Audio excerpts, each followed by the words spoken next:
The slap echoed through Mount Olivet Baptist Church for exactly 2 seconds.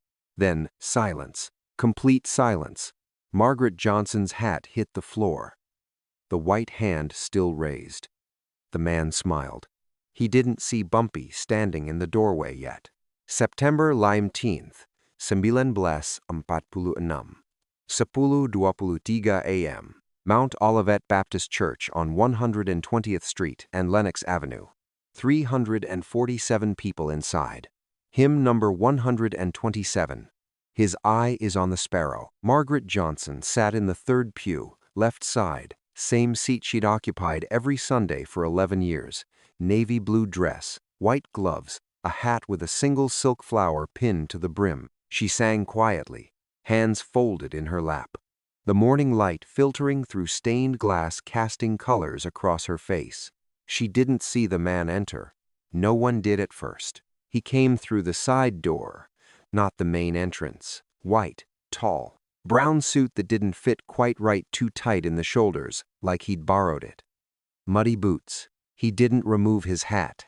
The singing continued. He walked down the center aisle, slowly, his footsteps loud against the wooden floor, each step deliberate, timed to break the rhythm of the hymn. People started noticing.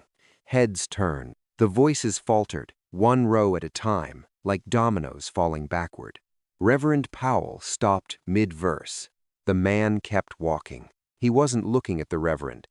He was looking at Margaret. She felt it before she saw him, that particular kind of attention that makes your skin crawl, that ancient warning system every black person in America learns to recognize. She turned. He was standing right beside her pew. "You Margaret Johnson?" His voice cut through the silence. Southern accent. "Georgia, maybe. Alabama." She didn't answer. "I asked you a question," he smiled. Not a friendly smile. The kind of smile that says, "I know you can't do anything about this." Margaret remained seated, her hands still folded, her face calm. She'd been Bumpy Johnson's wife for 13 years. She'd learned how to keep her face calm. "Service is in session," she said quietly. "You need to leave. I'll leave when I'm ready." He looked around the church, making sure everyone was watching. They were. 347 witnesses. That was the point. He reached down and grabbed the hymnal from her hand. Margaret held on for just a second instinct, then let go. "Don't escalate." That's what Bumpy always said. Don't give them the excuse. The man threw the hymnal across the church. It hit the far wall, pages fluttering, then dropped. The sound echoed. Still, no one moved. "Your husband thinks he runs Harlem," the man said. Louder now, playing to the room. "Thinks he's untouchable. Thinks he's... You need to leave." Margaret stood up, eye level with his chest. She had to look up to meet his eyes. Now, that's when he hit her, open palm, across the face. Hard enough that her hat flew off. Hard enough that she stumbled sideways into the pew. The crack of it seemed to suspend in the air. 2 seconds of absolute silence. Margaret caught herself on the wooden armrest. Her hand went to her cheek. She didn't make a sound, didn't cry out, just stood there, breathing carefully, her eyes fixed on something beyond him, beyond the church, somewhere far away where this wasn't happening. A woman in the back row gasped. The man picked up Margaret's hat from the floor, looked at it like he was considering something, then dropped it, stepped on it, ground his boot heel into the silk flower until it tore. "You tell Bumpy we're here now," he said. "You tell him Harlem don't belong to niggers no more. You tell him we're coming for what's ours." He smiled again. Then he turned and walked back down the aisle. Same deliberate pace, same loud footsteps. He pushed through the front doors, and the morning sunlight flooded in for just a moment before the doors swung shut. The light faded. No one moved for 5 full seconds. Then Reverend Powell came down from the pulpit, his hands shaking, and helped Margaret back to her seat. Someone, Clara Washington, from 123rd Street rushed over with a handkerchief. Margaret waved it away. "I'm fine," she whispered, but her cheek was already starting to swell. 3 pews back, a man named Thomas Hewitt stood up. He was already moving toward the door when another man, Samuel Brooks, grabbed his arm. "Don't," Samuel said quietly. "You saw what he—" "I know what I saw." Samuel's grip tightened. "This ain't our move to make." Thomas looked at him, then at Margaret, then at the crushed hat on the floor. He sat back down, because everyone in that church knew the same thing. This wasn't random. This wasn't some drunk stumbling into the wrong building. This was a message, and you don't respond to a message like that without thinking it through. You especially don't respond without Bumpy. Margaret stood up again, smoothed her dress, and picked up her hat. The flower was destroyed, but she held it anyway. She walked back to her pew, sat down, and folded her hands in her lap. "Continue the service, Reverend," she said. Her voice steady. Reverend Powell stared at her for a moment, then nodded slowly. He returned to the pulpit, opened his Bible, and tried to find his place. But no one was listening anymore. They were thinking about what happens next. What Bumpy Johnson does when someone puts their hands on his wife, in his church. On a Sunday morning, some of them had seen what happened to Dutch Schultz's men in '35 when they tried to muscle in on the numbers game. Some had heard stories about the Italian mob enforcers who disappeared after threatening Harlem shopkeepers. But this was different. This was personal. This was his wife. 10:31 a.m., 8 minutes after the slap. 2 blocks away, a boy named Jerome sprinted down Lenox Avenue, his Sunday shoes slapping against the pavement. He was 12 years old and already knew that some messages you deliver in person, not over the phone. He ran all the way to 139th Street, to a brownstone with black shutters and a red door, to Bumpy Johnson's house. He knocked 3 times, fast. When the door opened, Bumpy was standing there in shirt sleeves, reading the paper, a cup of coffee in his other hand. Sunday morning, his day off. He looked at Jerome's face, flushed, panicked, struggling to breathe, and he knew something had happened. "Catch your breath," Bumpy said calmly.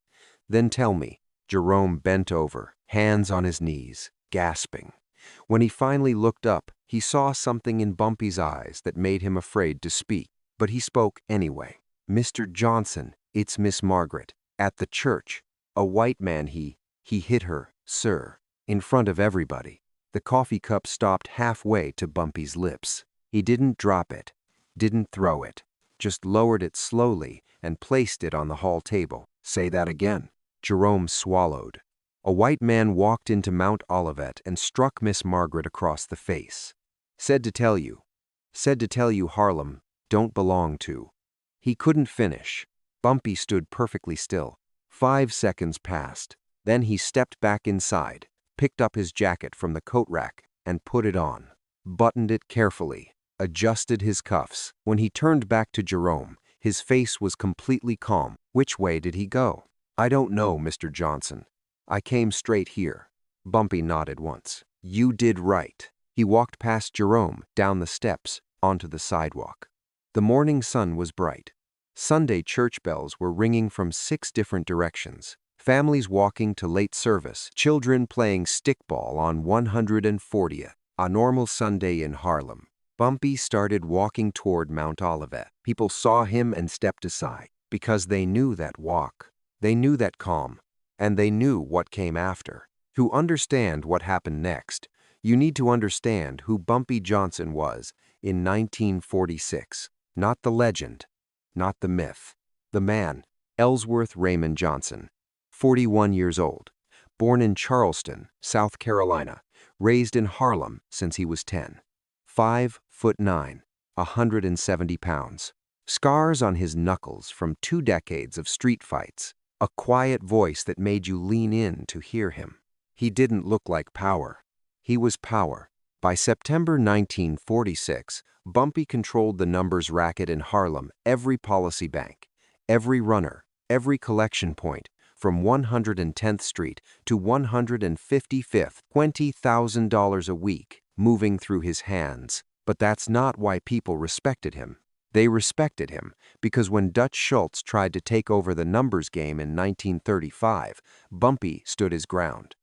When the Italian mafia pushed north from Little Italy, Bumpy pushed back. When crooked cops shook down black businesses, Bumpy made sure they couldn't. He was the wall between Harlem and everything that wanted to destroy it. And in 1946, something new wanted in. The Klan. They'd been quiet during the war, too many eyes watching, too much attention on unity and patriotism. But the war was over now. The soldiers had come home, and the old hatreds came roaring back. It started small. June 1946. A cross burned in Morningside Park. Just over the border, close enough to see from Harlem, but technically not in it. Police called it vandalism. Bumpy knew better. July. 3 black-owned shops in the Bronx, right on the edge of Harlem, got their windows smashed. Messages painted on the walls. Go back to Africa. This is white territory. The owners tried to file reports. No one was ever arrested. August. A colored family moving into an apartment on the border of Harlem and Washington Heights found a note slipped under their door. Leave or burn. They left. The building owner, a white man who'd been renting to black families for years, got a visit 3 nights later. 2 men, no hoods, but he knew what they were. They told him to stop. He stopped. Bumpy heard about all of it. Every burned cross, every threat, every family pushed out. He started asking questions. His network in Harlem was extensive: bartenders, shop owners, street runners, church ladies, shoeshine boys. Everyone talked to Bumpy. Everyone trusted Bumpy. Information flowed to him like water running downhill. What he learned? This wasn't random. This was organized. A Klan chapter out of Yonkers had decided that Harlem was getting too big, too prosperous, too confident. They'd seen black soldiers coming home from Europe, wearing uniforms, walking with their heads up, demanding respect. They'd seen Harlem's businesses thriving, its nightclubs packed, its community growing stronger. And they didn't like it. Their strategy was simple: test the borders, push inward slowly, scare enough people, force enough families to move, create enough chaos that Harlem would collapse from within. They were looking for the breaking point. What they didn't understand was that Harlem didn't have a breaking point.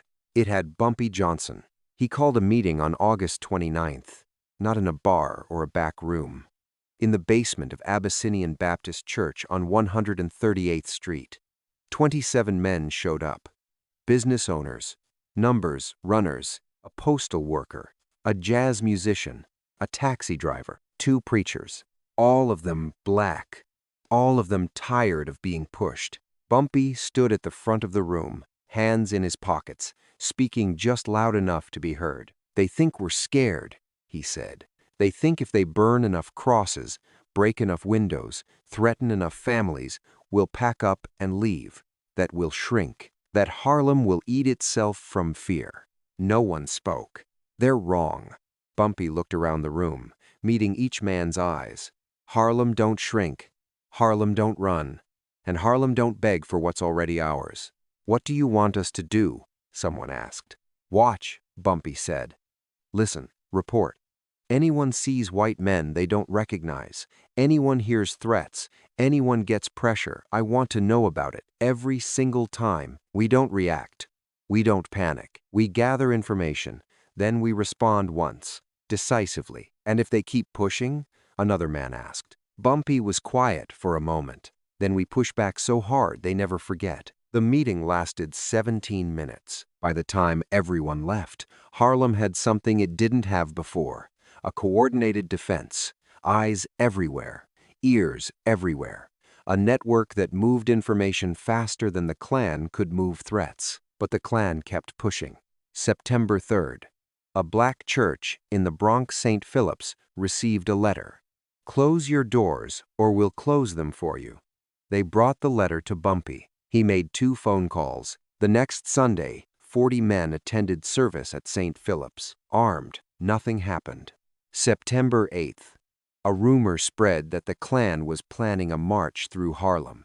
Bumpy heard about it 6 hours before it was supposed to happen. He put word out: "Stay calm, stay inside, let us handle it." The march never materialized. But 3 Klan members were found that night on the Harlem River waterfront, stripped to their underwear, tied to a lamppost with a sign around their necks. We got lost. No one ever found out who did it. But everyone knew. The Klan thought they were fighting a community. They didn't realize they were fighting one man with 300,000 people behind him. By mid-September, they changed tactic. No more subtle threats. No more border tests. They decided to go directly at the head. At Bumpy. But you don't attack a man like Bumpy Johnson directly. He's too careful, too protected, too smart. So they went after the next best thing. His wife. In his church. On Sunday morning. Where she was supposed to be safe. It was supposed to be a masterstroke. Humiliate him publicly. Prove he can't protect his own family. Show Harlem that their protector is powerless. What they didn't understand is that men like Bumpy Johnson don't protect their families by keeping them safe from everything. They protect them by making sure that anyone who touches them regrets it for the rest of their very short life. The man who walked into Mount Olivet and struck Margaret Johnson thought he was sending a message. He was, just not the one he intended, because the moment his hand made contact with her face, he started a clock. And everyone in Harlem knew what happened when Bumpy's clock ran out. September 11th, 1946, 10:47 AM. Bumpy arrived at Mount Olivet Baptist Church. Service was still going. Barely. Reverend Powell was reading scripture, but his voice was shaking. The congregation sat in silence, hymn books closed, all of them watching the doors. When Bumpy walked in, the Reverend stopped mid-sentence. Bumpy removed his hat, walked down the center aisle, the same path the Klan member had taken, his footsteps quiet, controlled. He stopped at the third pew. Margaret was still sitting there, the right side of her face swollen, a bruise forming beneath her eye, purple spreading toward her temple. She looked up at him. "I'm fine," she said softly. Bumpy didn't respond. He reached out, gently tilted her face toward the light, examined the bruise. His hand was steady. His expression never changed. But everyone in that church saw his jaw tighten, just for a second. That was enough. He lowered his hand, looked at Reverend Powell. "Continue the service, Reverend." "Mr. Johnson, I think perhaps, continue the service." It wasn't a request. Reverend Powell nodded. Bumpy turned to Margaret. "I'll be home for dinner." Then he walked back up the aisle, put his hat on, and left. The doors closed behind him. For 10 seconds, no one moved. Then Thomas Hewitt stood up, followed by Samuel Brooks, followed by 6 other men. They didn't say anything, didn't ask permission, just filed out of the church, one by one. By the time service ended, word had already spread through Harlem. Bumpy's wife had been struck, in his church, by the Klan, and Bumpy Johnson was moving. People who lived through what came next would talk about it for decades. They'd describe the 48 hours that followed as the quietest storm Harlem ever saw, because Bumpy didn't rage, didn't shout, didn't make threats. He made 3 phone calls, and then he waited. September 11th, 1946, 11:34 AM. Bumpy's brownstone on 139th Street, first floor study, dark wood paneling, a desk with nothing on it except a telephone and an ashtray. He sat down, lit a cigarette, stared at the phone. Margaret was upstairs, resting. He'd sent Clara Washington home with her, told her to stay until he got back. Clara asked no questions. She knew better. Bumpy picked up the receiver. Dial it. 3 rings.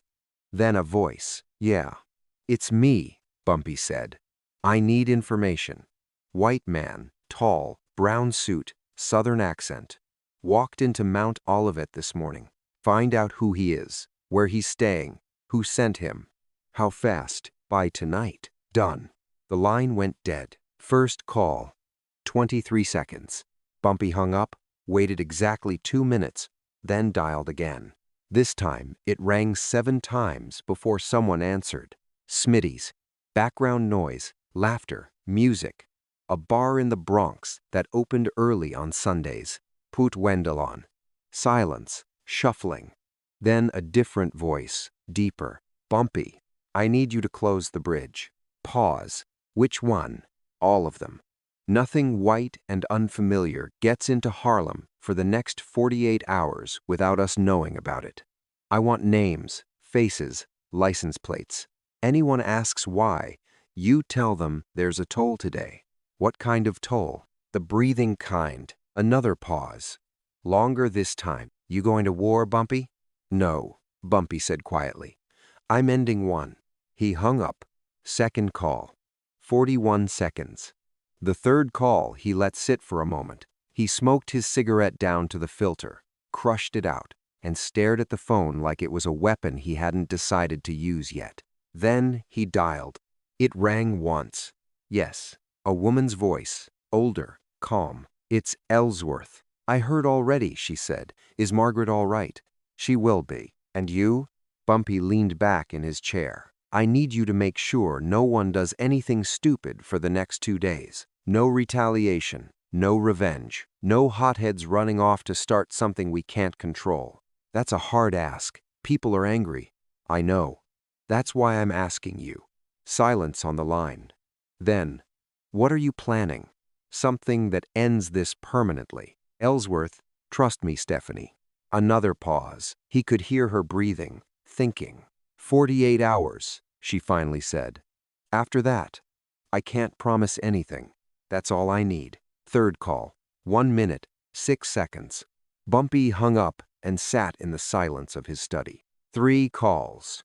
3 pieces moving on a board the Klan didn't even know existed. The first call went to Marcus Reed, a man who ran information through Harlem like some people ran water. Numbers, names, addresses, secrets. If you needed to know something, Marcus knew it or could find it in 3 hours. The second call went to Wendell Thomas, a dock worker, with connections to every union, taxi service, and bridge toll operator from Harlem to the Bronx. If Bumpy wanted Harlem locked down, Wendell could make it happen. The third call went to Stephanie Street, Claire Madame Queen, the woman who'd taught Bumpy the numbers game back in the 20s.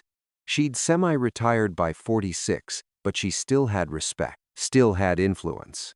If she told people to wait, they'd wait.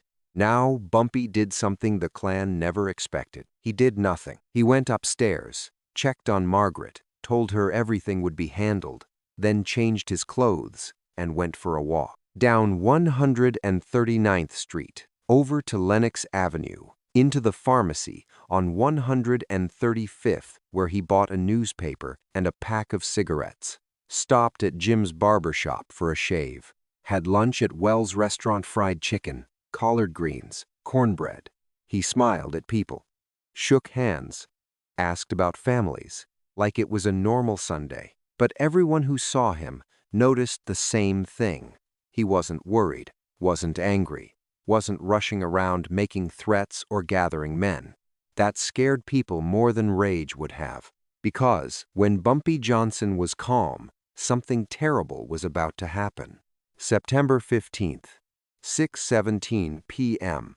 Marcus Reed found Bumpy at the Rhythm Club on 132nd Street.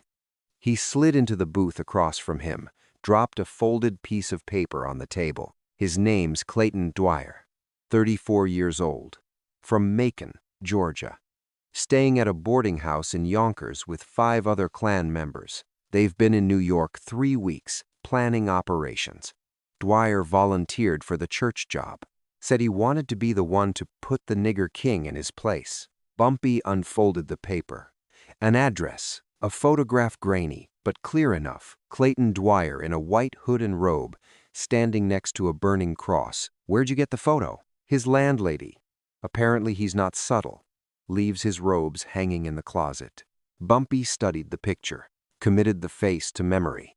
Then he folded it and put it in his jacket pocket. The others with him? Marcus slid over another piece of paper. 6 names, 6 addresses. They're planning to come back, Marcus said. Word is they think you won't do anything. Think you're too smart to start a war with the Klan.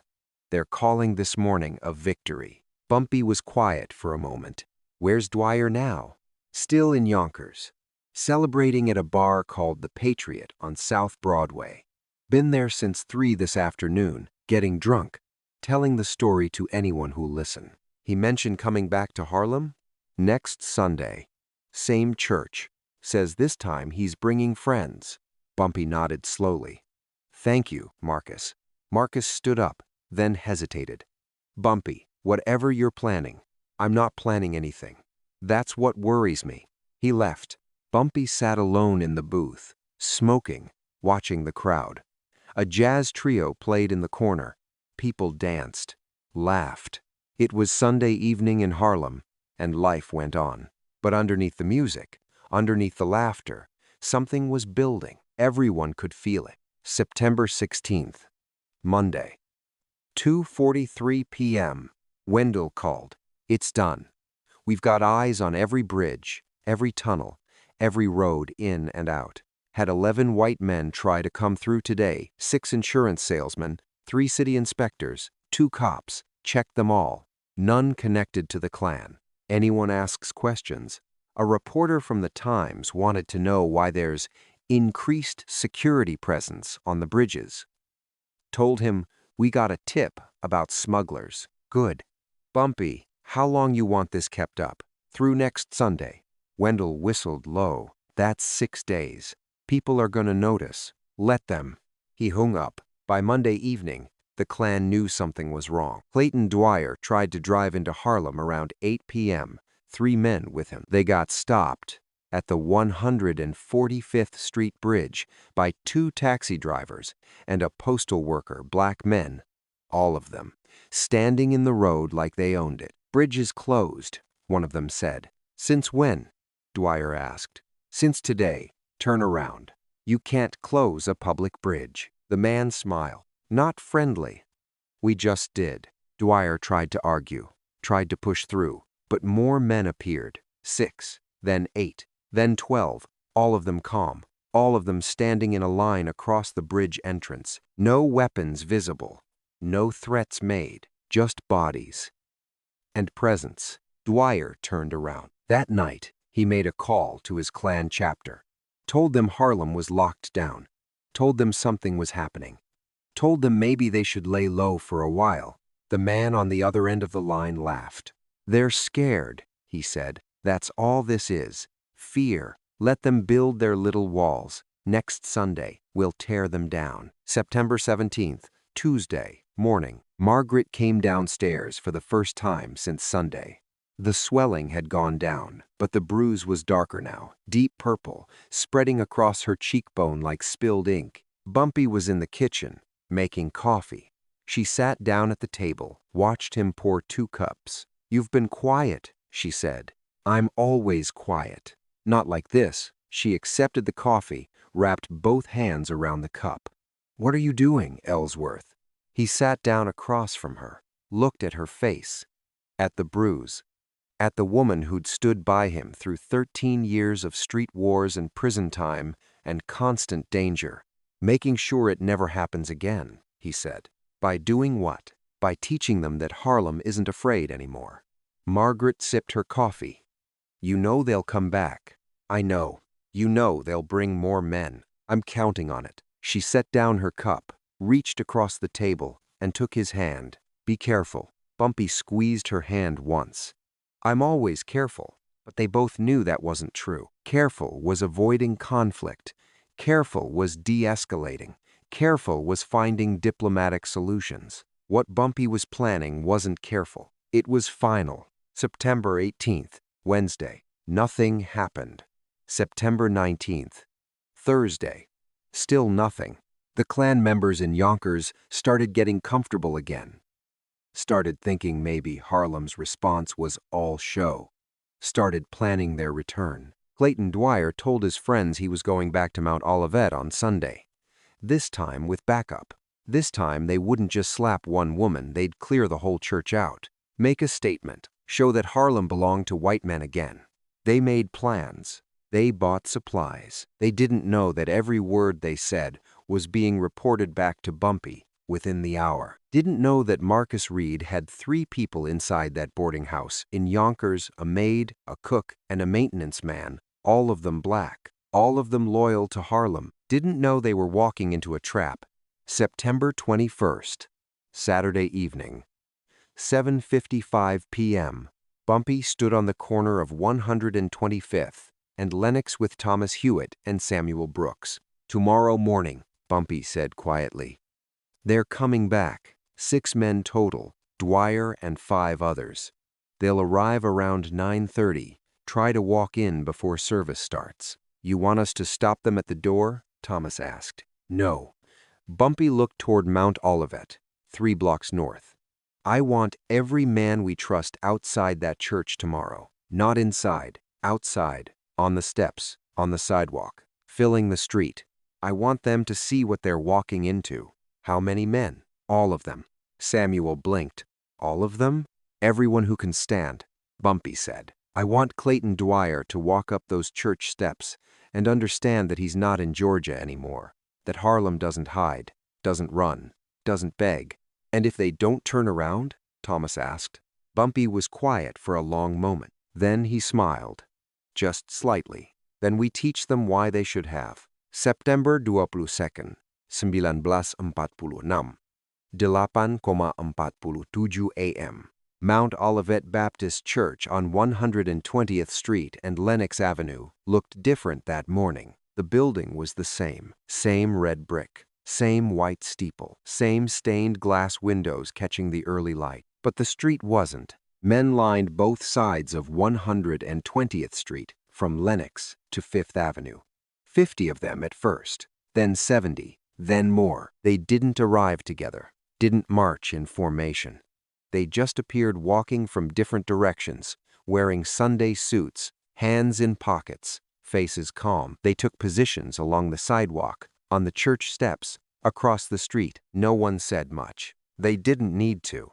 By 9 a.m., there were 140 men outside Mount Olivet. Taxi drivers, shop owners, postal workers, jazz musicians, numbers, runners, factory workers, teachers, a dentist, 2 lawyers, men from 110th Street to 155th, young men who'd fought in Europe, old men who'd survived Harlem race riots in 1919. All of them black, all of them standing. Thomas Hewitt stood near the bottom step, checking his watch. Samuel Brooks was beside him, hands clasped in front of him like he was waiting for a bus. "You think they'll still come?" Thomas asked quietly. "They'll come," Samuel said. "Men like that don't back down. Pride won't let them. Even when they see this," Samuel looked at the crowd of men filling the street. "Especially when they see this, they'll think we're the ones who are scared, that we brought numbers because we're weak. And when they realize we're not, then we'll see what they're really made of." Up on the church steps, near the front door, Bumpy Johnson stood with his hands in his pockets. He'd been there since 8:30. Didn't say much, just watched the street fill up with men who'd come because he'd asked. No, not asked. He hadn't asked anyone to come. Word had just spread. Sunday morning, Mount Olivet. Be there. And they came. Because when someone touches one of yours, they touch all of yours. That's what Harlem understood that the Klan never would. Reverend Powell came out at 8:52 a.m., saw the crowd, and stopped short. "Mr. Johnson," he said carefully, "perhaps we should cancel service today. For safety reasons." Bumpy didn't look at him. "Service will happen, Reverend, on time, as always. But if there's violence, there won't be violence unless they bring it. And if they do," Bumpy finally turned to look at him, "then we'll finish what they started." Reverend Powell opened his mouth, closed it, then nodded, and went back inside. At 9:15 a.m., families started arriving for service. Women in their Sunday best, children holding their hands, old folks walking slow. They saw the wall of men and stopped. "It's all right," Thomas Hewitt said gently to one older woman. "Go on inside. You're safe." She looked at him, then at the crowd, then at Bumpy on the steps. She understood. She nodded and walked into the church, her grandson's hand tight in hers. More families followed. They walked through the crowd of men like they were walking through a living shield. Nobody stopped them. Nobody spoke to them. The men just parted to let them pass, then closed ranks again. By 9:30 a.m., the church was half full, and the street was completely full. That's when someone shouted, "Car coming!" Everyone turned. A black Ford pulled onto 120th Street from Lenox Avenue. Slow, deliberate. It stopped 30 feet from the church. The engine idled. No one moved. Then the doors opened. 6 white men got out. Clayton Dwyer was in front. Same brown suit, better fitted this time. His hair slicked back. He looked confident, smiled when he saw the crowd. The 5 men with him wore civilian clothes, too, work shirts, suspenders, boots. But they all had the same look, same energy, same barely contained violence. One of them carried a tire iron. Another had a baseball bat. They stood by the car for a moment, taking in the scene, counting, realizing how many men were facing them. Dwyer's smile faded, just a little, but he didn't leave. He started walking toward the church. The 5 men followed. The crowd of black men didn't move, didn't part, just stood there, a human wall between the Klan and the church doors. Dwyer stopped 10 feet from the first line of men. "We're here for service," he said loudly. Southern accent, thick in the morning air. "You gonna let us pass, or do we have a problem?" No one answered. Dwyer looked past them, up the church steps, and locked eyes with Bumpy. "There he is," Dwyer said. "The man himself, Bumpy Johnson, King of Harlem." He said it like a joke, like mockery. "Heard you been looking for me." Bumpy didn't respond, didn't move, just looked at him. "I got a message for you last Sunday," Dwyer continued, louder now, playing to his friends. "Your wife receive it okay? She understand?" Still, Bumpy said nothing. The silence stretched. Dwyer's smile came back. He thought the silence meant fear, thought it meant he'd won. He took another step forward. That's when Bumpy moved. 3 steps down, slow, controlled. He stopped on the second to last step, 5 feet from Dwyer, slightly elevated. The entire street went quiet. Even the wind seemed to stop. Bumpy looked at Clayton Dwyer the way you'd look at an insect. Not with anger, not with hatred, with something colder. Assessment. "You're Clayton Dwyer," Bumpy said, his voice quiet but somehow carrying to every corner of the street. "Born in Macon, Georgia, 34 years old. Worked in a textile mill until you got fired for stealing. Joined the Klan 3 years ago. You're staying at a boarding house on Ashburton Avenue in Yonkers, room 7. You owe your landlady 2 weeks' rent." Dwyer's smile vanished. "You came to my church last Sunday," Bumpy continued. "You walked down that aisle, stood next to my wife, and you put your hands on her." He paused. "Do you remember that, Clayton?" Dwyer swallowed. Tried to maintain composure. "I remember." "Good." Bumpy took 1 step down. Now he was on the bottom step, eye level with Dwyer, close enough to reach out and touch him. "Because I want you to remember what I'm about to say." The street was so quiet, you could hear someone's watch ticking 3 people away. Bumpy's voice dropped even lower. Everyone leaned in to hear. "You have 10 seconds to get back in that car and leave Harlem. If you're still here when I finish counting, you won't leave at all. Not walking, not breathing, not in any condition your mother would recognize." Dwyer tried to laugh.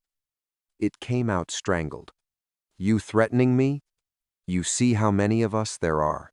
6, Bumpy said calmly. "There are 6 of you, I counted. And you see how many we can bring? I know exactly how many you can bring." Bumpy gestured to the crowd behind him. "You see this? This is 1 street, 1 church. This is what showed up with 3 days' notice.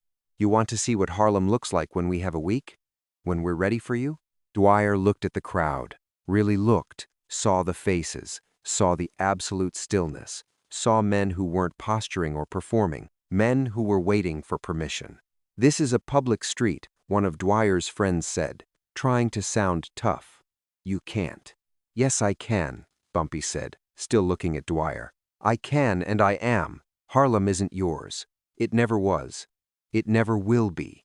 And the moment you touched my wife, you gave up your right to walk these streets safely." He took one more step forward. Now they were inches apart. 10 seconds started 5 seconds ago, Bumpy said quietly. That means you have 5 left. Dwyer's hand twitched toward his pocket. Instantly, before he could even complete the motion, 20 men moved forward from the crowd. Not running, not rushing, just moving, closing distance, hands visible, bodies ready. Dwyer froze. 4 seconds, Bumpy said. "You're making a mistake," Dwyer hissed. "The Klan doesn't forget. We'll come back. We'll bring 100 men, 200. We'll burn this whole—" 3 seconds. The man with the tire iron raised it slightly. "You want to die today, boy? Because we'll—" Bumpy didn't even look at him. 2 seconds. Dwyer broke. You could see it happen. The exact moment his body understood what his pride wouldn't accept. That he was going to die here, on this street, in front of this church, and nobody, not the police, not his Klan brothers, not anyone would be able to stop it. "We're leaving," Dwyer said quickly. "We're going." 1 second. "I said we're leaving." Bumpy smiled. It wasn't a nice smile. "Touch her again," he said softly. Only Dwyer could hear it now. "Come back to this church. Threaten one family in Harlem. Burn one cross. Break one window. Whisper one word about taking what's ours." He paused. "And I'll find you, Clayton. Not here, not in public. In your sleep, in your room. In that boarding house on Ashburton Avenue, room 7, where you owe 2 weeks' rent. And when I'm done, they'll need dental records to identify you." Dwyer went pale. Bumpy stepped back, raised his voice so everyone could hear. "Time's up. But I'm feeling generous today. You can still leave." Dwyer didn't need to be told twice. He turned, fast, started walking back to the car. The 5 men with him followed, trying to maintain dignity, trying not to run. They got in the car, doors slammed, engine revved. The Ford peeled out, tires squealing on pavement, and disappeared around the corner onto Lenox Avenue. Gone. For 5 full seconds, nobody moved. Then someone in the crowd started clapping, slowly. Then others joined. Not cheering, not celebrating, just clapping, acknowledging. Bumpy turned and walked back up the church steps. He stopped at the top, looked at Reverend Powell standing in the doorway. "Service can start now, Reverend." Reverend Powell nodded, eyes wide, and opened the doors. The families who'd been watching from inside the church came out onto the steps. Margaret Johnson was among them, standing just inside the doorway. She'd seen the whole thing. Bumpy walked past her, touched her arm gently. "You're safe," he said quietly. "It's done." "Is it?" she asked. He looked at her. Yes. And she believed him. Because when Bumpy Johnson said something was done, it was done. The crowd of men began to disperse. Slowly, calmly, shaking hands, nodding to each other. They'd stood together, they'd faced down the Klan, and they'd won without throwing a single punch. That was power. Not violence, not rage. Presence, unity. The quiet certainty that they would not be moved. By 9:47 a.m., service began. Hymn, number 127. His eye is on the sparrow. Same song as last Sunday. Same church. Same pews. But everything was different now, because Harlem had drawn a line, and the Klan had crossed it once and been turned back. Now everyone would see what happened when lines like that got crossed. September 22, 1946, 10:52 a.m. Service ended. Families filed out of Mount Olivet, talking quietly, children running ahead on the sidewalk. The street looked normal again. Sunday morning in Harlem. Sunshine. Church bells, the smell of someone's mama making fried chicken 3 blocks over. But nothing was normal. Everyone who'd been there, everyone who'd seen Bumpy Johnson face down 6 Klan members on the church steps carried that moment with them. They'd tell their children about it. Their grandchildren, The day Harlem stood up and didn't blink. Bumpy walked Margaret home, his hand on the small of her back. They didn't talk, didn't need to. When they reached the brownstone on 139th, she stopped on the front steps. "It's not over, is it?" she said. "No? They'll come back." "Maybe." Bumpy looked at her bruise, fading now but still visible. "But not here. Not to you. Not ever again." Margaret studied his face. 13 years of marriage had taught her to read him.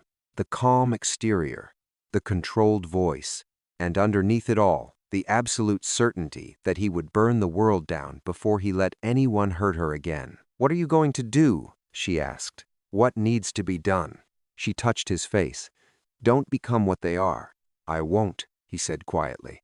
"But I won't let them forget either." She kissed him and went inside. Bumpy stood on the steps for a moment, watching the street. Then he walked to the corner store, bought the Sunday papers, and sat on his front stoop, reading them like he had all the time in the world. He was there for 20 minutes before Thomas Hewitt found him. "They're gone," Thomas said. "Wendell's people followed them across the Yonkers border. They're back at the boarding house." "All 6? "All 6. Bumpy folded his newspaper. "Good. What now?" "Now we wait." Thomas frowned. "Wait for what?" "For them to make their next move." "You think they'll come back?" "I know they will." Bumpy stood up, brushed off his pants. "Men like Clayton Dwyer don't accept humiliation. They'll regroup. They'll get reinforcements. They'll convince themselves that today was a fluke, that Harlem got lucky. And when they come back," Bumpy looked at him, "they won't make it to the church." September 22nd, 3:17 p.m. Clayton Dwyer sat in the boarding house common room with the 5 men who'd gone to Harlem with him. They'd been drinking since they got back.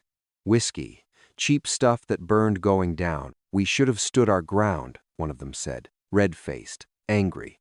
"We look like cowards now. There were over 100 of them." Another pointed out. "We were 6. Don't matter. We back down. The Klan don't back down." Dwyer hadn't spoken since they got back.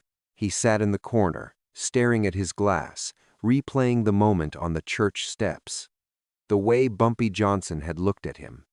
Not with rage, not even with contempt. With certainty, like Dwyer was already dead and just didn't know it yet. Clayton, one of the men, Frank Morrison, stocky beard from Alabama, leaned forward. "We calling the chapter? Getting more men?" Dwyer drained his glass. "Yeah, we're calling." "How many?" "All of them." The room went quiet. "All of them," Frank repeated. "That's 43 men." "You want to bring the whole chapter into Harlem?" "I want to bring enough men that they can't stare us down.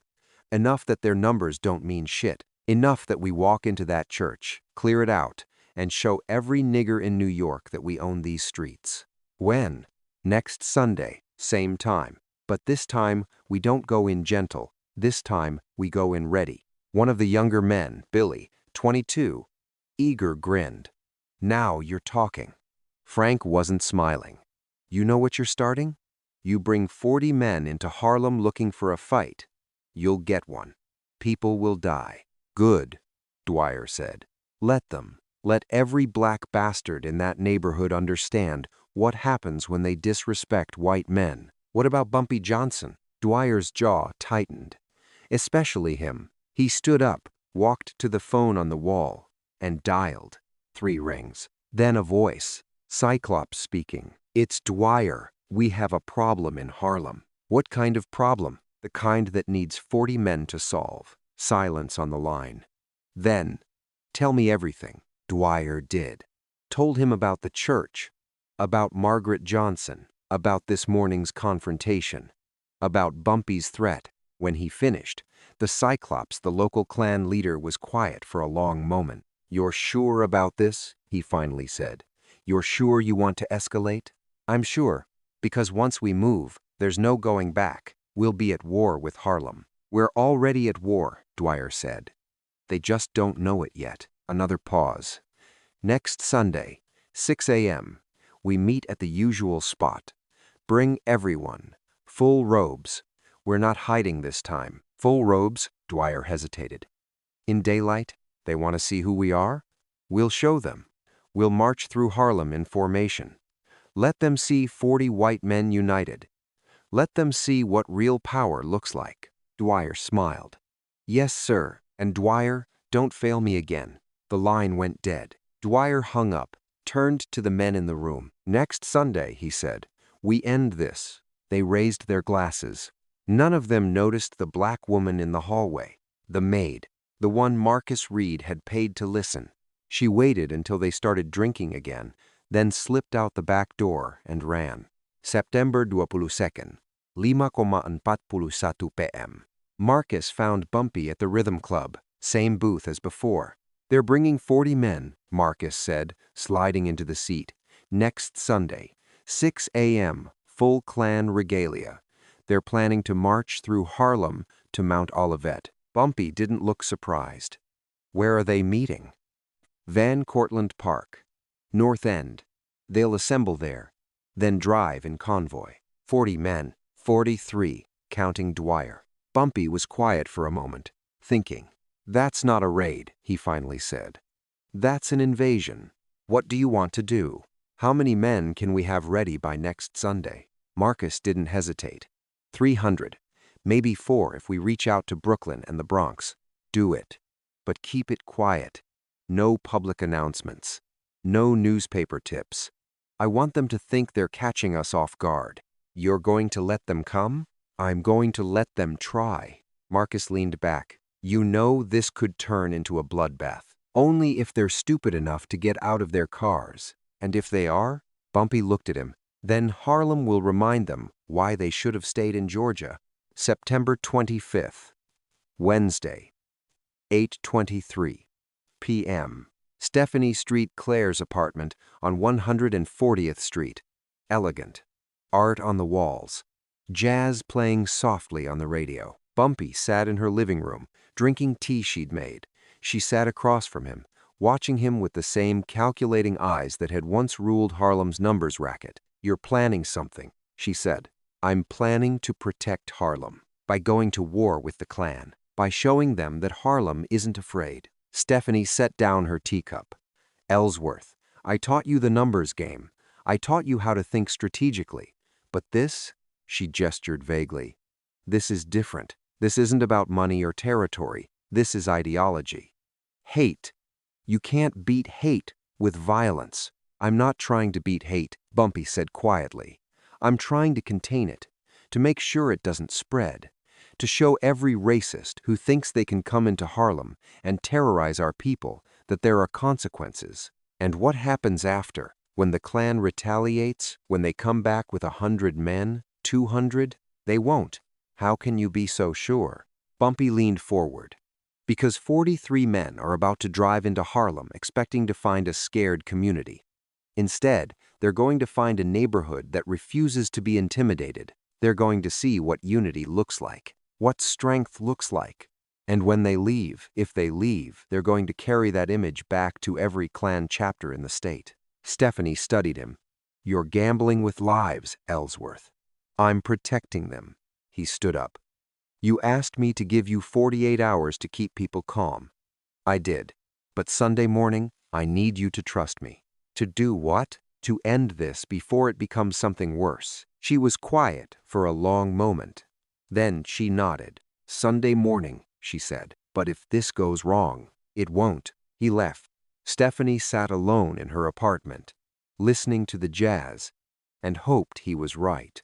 September 28th, Saturday, 11:36 p.m. Bumpy couldn't sleep. He stood at his bedroom window, looking out at 139th Street. Margaret was asleep behind him, breathing soft and steady. The bruise on her face was almost gone now. In a few more days, you wouldn't be able to see it at all. But he'd never forget it. Never forget the moment he saw it. The rage that had risen in him. The control it had taken not to find Clayton Dwyer that very day and beat him to death in the street. That's what the Klan expected. Violence, retaliation, chaos. Bumpy had given them something else. Patience. Because patience is more terrifying than rage. Rage burns out. Patience waits. Plans. Strikes when you least expect it. Tomorrow morning, the Klan would learn that lesson. He turned from the window, looked at Margaret sleeping, and made himself a promise. No matter what happened tomorrow, no one would ever touch her again. No one would ever make her feel unsafe in her own community again. He'd burn every bridge out of Harlem before he let that happen. He'd close every road. He'd stand in front of every church with every man who believed in what Harlem represented. And if the Klan wanted war, he'd give them something worse. He'd give them a line they couldn't cross, a wall they couldn't break, a community that wouldn't bend. Bumpy went back to bed, lay down next to his wife, closed his eyes, and waited for sunrise. September 27th, 1946, 5:47 AM. Van Cortlandt Park, North End, still dark, mist hanging low over the grass. 43 men gathered in the parking lot.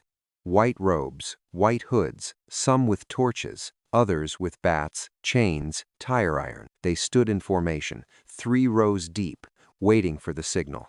Clayton Dwyer stood at the front, hood off, face visible. He wanted Bumpy Johnson to see his face when they rolled into Harlem, wanted him to know who was coming. The Cyclops walked down the line, inspecting his men like a general before battle. "Today," he said, voice muffled through his hood, "we remind New York who built this city, who owns it.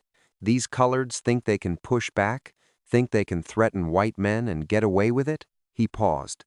"Today we show them different." Murmurs of agreement rippled through the group.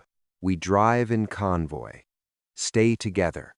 When we get to 120th Street, we form a line across the street. Anyone tries to stop us, we go through them.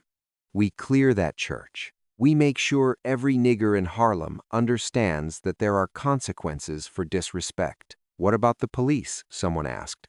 The Cyclops laughed. "Half the police force is with us. The other half won't risk their jobs protecting coloreds. We have nothing to worry about." He raised his hand. "Mount up." 43 men climbed into 12 cars. Engines started. Headlights cut through the morning darkness. They pulled out of the parking lot in formation, heading south toward Harlem. What none of them knew was that they were being watched. 2 men in a parked car at the edge of the lot. They waited until the last Klan vehicle disappeared around the corner. Then one of them picked up a radio. "They're moving," he said. 43 men, 12 vehicles, armed. Static crackle. Then, Bumpy's voice. "Let them come." 5:68 AM. The convoy crossed into Harlem at the northern border. 155th Street. They drove slowly, deliberately, hoods on, torches visible through windows. A rolling message of intimidation. The streets were empty. No cars. No people. Just silence and early morning shadows. "Where is everyone?" one Klan member muttered. "Still asleep," another said. "We'll wake them up." But something felt wrong. The emptiness wasn't natural. It was too complete, too organized. They continued south. 150th Street. 145th. 140th. Still nothing. Then, at 135th Street, they saw the first person, an old black man standing on the corner, just standing, hands in his pockets, watching them pass. He didn't run, didn't hide, just watched. 2 blocks later, another person, a woman on a stoop. She stood as the convoy approached, crossed her arms, and stared. Then more. People appearing on corners, in doorways, on stoops, not running, not panicking, standing, watching, silent witnesses. By the time the convoy reached 125th Street, there were people lining both sides of the road, hundreds of them, standing in the pre-dawn darkness like sentinels. "What the hell is this?" Dwyer muttered from the lead car. His driver, Frank Morrison, gripped the steering wheel tighter. "Keep going. Don't stop." They turned onto 120th Street. That's when they saw it. The street in front of Mount Olivet Baptist Church was completely blocked, not by barricades, not by police, by people 300 men standing shoulder to shoulder across the entire width of 120th Street. Behind them, another 100. Behind them, women and children filling the sidewalks, the church steps, every available space. And at the front, standing in the center of the road like he'd been there all night, was Bumpy Johnson. No weapon, no hood, just a black suit and a white shirt. Hands at his sides, waiting. The convoy stopped 30 feet away. For 10 seconds, nobody moved. Then Dwyer got out of the lead car. The Cyclops followed. Then the others. 43 white-robed Klan members, standing in a line, facing 300 unarmed black men. The morning sun was starting to rise behind Harlem, casting long shadows across the street. Dwyer pulled off his hood, stepped forward. "You made a mistake, Johnson," he shouted. "You should have stayed inside, should have kept your head down, should have—" "You came back," Bumpy said quietly, his voice somehow carrying across the distance. "I told you not to." "You don't tell us nothing," the Cyclops snarled. "We go where we want, do what we want, and right now we want that church." Bumpy didn't move. "No. You think you can stop us? You think 300 niggers can?" "Yes," Bumpy said. Simple. Final. The Cyclops laughed. "We're armed. We're organized. We're the Ku Klux Klan. You're nothing but—" "We're Harlem," Bumpy interrupted. Still quiet, still calm. "And you just made the last mistake you'll ever make in this neighborhood." He raised his hand. Behind him, the crowd parted. And behind them, lining every rooftop on 120th Street, standing in every window, positioned on every fire escape, were more men, hundreds more, some with bats, some with pipes, some with nothing but their presence. The Klan members saw them and understood. They weren't facing 300 people. They were facing the entire neighborhood. Every man, woman, and child who'd ever been threatened, intimidated, driven from their home by white violence was standing on this street. And they weren't moving. The Cyclops took a step back. "You're bluffing. You wouldn't dare." "Touch her again," Bumpy said. 3 words. Quiet as a prayer, deadly as a promise. The street went silent. "That's what I told Clayton last week," Bumpy continued. "On these steps. I told him what would happen if he ever came back. If he ever touched my wife again. If any of you ever threatened one person in Harlem again." He took 3 steps forward. The crowd behind him moved with him. A synchronized wave of bodies. Closing distance. "You didn't listen," Bumpy said. "You thought we were scared. Thought we'd run. Thought you could roll into our neighborhood in your white sheets and we'd bow down." Another step. The crowd moved again. Closer. "But here's what you don't understand about Harlem," Bumpy said. "We've been fighting since the day we got here. Fighting landlords who tried to keep us out. Fighting police who beat us for sport. Fighting poverty and racism and every system designed to break us. You think 43 men in bedsheets scare us?" The Klan members were backing toward their cars now, slowly, trying not to show fear but unable to hide it. "You wanted to see what Harlem looks like when we're ready." Bumpy stopped 10 feet from Dwyer. "Look around." Dwyer looked. Saw the rooftops, the windows, the street, saw faces he'd never forget, saw a community that had decided, collectively, that they would not be moved. "You have one chance," Bumpy said softly. "Get in your cars, drive back to Yonkers, back to Georgia, back to whatever hole you crawled out of. Take off those robes, and never put them on again. Because if I ever see you in Harlem, if I ever hear about you threatening one black family anywhere in New York, I won't call the police. I won't make threats. I'll just end you." He stepped closer. Close enough that only Dwyer could hear the next words. "You came to my church," Bumpy whispered. "You put your hands on my wife. You thought that made you powerful. But power isn't violence, Clayton. Power is standing in front of 300 people who would die for you and knowing you'd never ask them to. Power is making 43 armed men realize they're already dead if they don't leave. That's power." He stepped back. "Now get out of my neighborhood." For 5 seconds, Dwyer didn't move. Then he broke, turned, ran to his car, yanked open the door. The other Klan members followed, scrambling, tripping over their robes, throwing weapons aside in their panic to get to the vehicles. Engines roared to life. The convoy lurched into motion, tires squealing, nearly hitting each other in their desperation to turn around, to get away, to escape. They drove north, fast, hoods flying out windows, robes being torn off, running. The crowd in Harlem didn't cheer, didn't celebrate. They just watched them go. And when the last car disappeared around the corner onto Lenox Avenue, someone started clapping. Slow, steady. Then others joined. Not loud, not triumphant, just acknowledgement.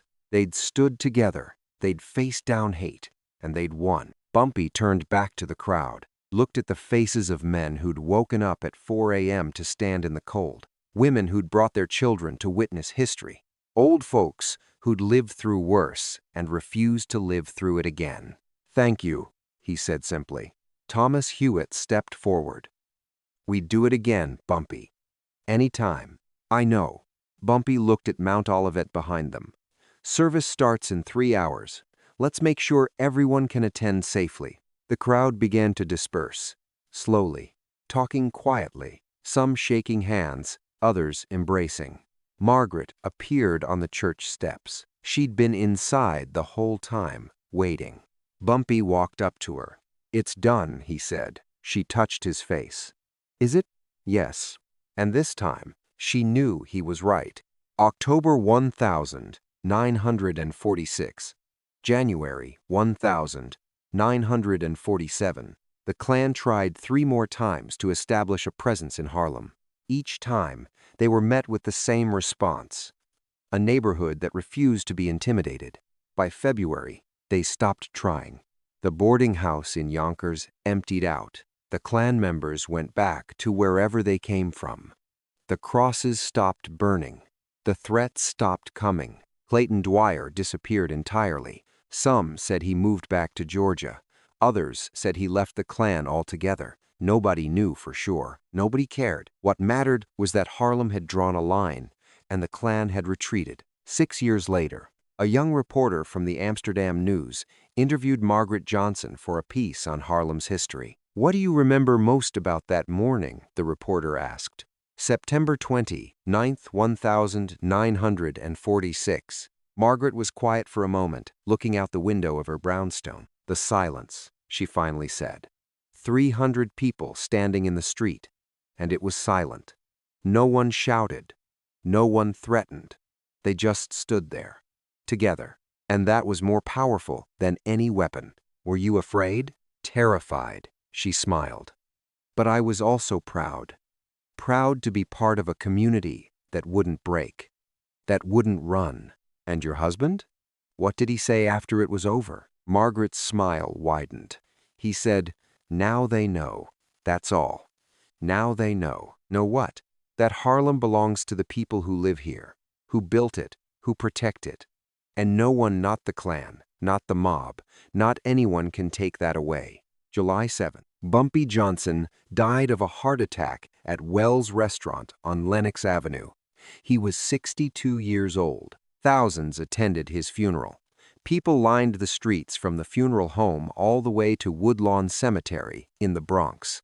They came from every corner of Harlem, from Brooklyn, from the Bronx, from places he'd never visited but where his reputation had reached. They came because he'd been more than a numbers runner, more than a strategist, more than muscle. He'd been a protector, the man who stood between his community and everything that wanted to destroy it. At the funeral, Reverend Powell told a story. "In September 1946, he said, a man walked into my church and struck a woman. He thought he was sending a message. He was, but not the one he intended, because what happened next, what Bumpy Johnson did next, sent a different message. It said, 'We will not be intimidated. We will not hide. We will not beg for respect. We will stand together and we will protect our own.'" He paused. That message echoed far beyond Harlem. It reached every black community in America. It said, "You are not alone. You are not weak. And when you stand together, nothing can break you." That was Bumpy's legacy. Not violence, not crime, Unity, strength, the courage to say no, to hate, and mean it. The church was silent. Then someone in the back started singing. His eye is on the sparrow. The same hymn that was playing the morning Margaret was struck. One voice became 2, then 10, then 50, then the entire congregation. They sang for Bumpy Johnson, for the man who'd stood on church steps and faced down hate without flinching, for the protector of Harlem. Present day, Mount Olivet Baptist Church still stands on 120th Street and Lenox Avenue. Every September 29th, the congregation holds a special service. They call it Resistance Sunday. They tell the story of the day Harlem stood up to the Klan. The day 300 people filled a street and refused to move. The day Bumpy Johnson spoke 3 quiet words, "Touch her again," and meant them with every fiber of his being. Young people come to hear the story. Historians document it. Activists cite it as an example of community resistance. Because what happened that morning in 1946 wasn't just about one man protecting his wife. It was about a community deciding that they'd had enough, that they wouldn't accept fear as a way of life, that they would stand together, even when standing together meant risking everything. The Klan never came back to Harlem, not because they were scared of Bumpy Johnson, though they were, but because they understood, finally, what he'd been trying to tell them all along. Harlem doesn't belong to the people who threaten it. It belongs to the people who protect it. And no amount of hate, no amount of violence, no amount of white robes and burning crosses could change that. Bumpy Johnson taught them that lesson, and Harlem never forgot. Legacy. In the decades since, historians have debated what really happened that morning. Some say the numbers were exaggerated. Others claim the Klan was never really a threat. But the people who were there, the ones who stood in the cold pre-dawn darkness, shoulder to shoulder with their neighbors, they know the truth. They know what it feels like to face hate and not blink. They know what it means to be part of something bigger than yourself. They know that sometimes the most powerful weapon isn't a gun or a bat or a torch. It's unity. It's the quiet certainty that you will not be moved. It's standing on your own street, in your own neighborhood, and saying, "Not here, not today, not ever." That's what Bumpy Johnson gave Harlem. Not protection, power. The power to protect themselves. And that's a legacy that outlives any one man. If you want to hear more stories about the man who stood between Harlem and everything that tried to destroy it, subscribe. Drop a comment about what you'd like to hear next. And remember, history isn't just what happened, it's what we choose to remember. And Harlem chose to remember the day they stood together and won.